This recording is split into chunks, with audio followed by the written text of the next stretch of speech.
Bismillahirrahmanirrahim. Assalamu alaikum. Here is my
The Kingdom of Saudi Arabia has announced the resumption of the Umrah pilgrimage starting the first of the Islamic month Muharram. However, people from 9 countries, including Pakistan, are barred from entering the country without observing quarantine in a sanctioned country. Micro-smart lockdown imposed in Karachi. The district administration has imposed a micro-smart lockdown in 4 localities of Karachi's Korangi to curb the rising number of coronavirus infections in the city.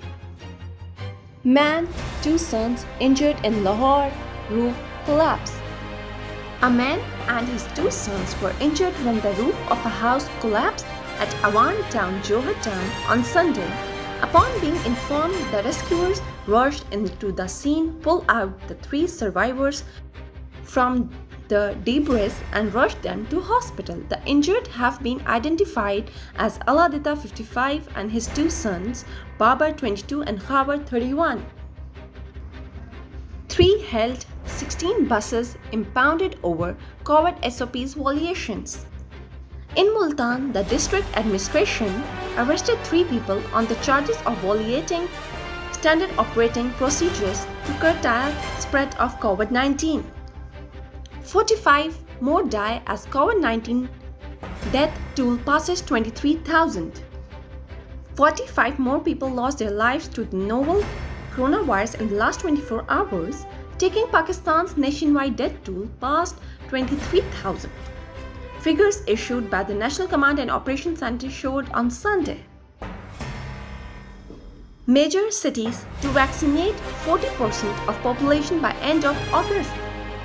Minister for Planning, Development and Special Initiatives, Asad Umar, said over 25 million doses of COVID-19 vaccine had been administered in the country and all major cities were aiming to vaccinate 40% of the eligible population by the end of August. This is end of today's national news. Take care of yourself and please like, share and subscribe our channel. Thank you for watching CID News Network, Islamabad. You are watching CID News Network, Islamabad.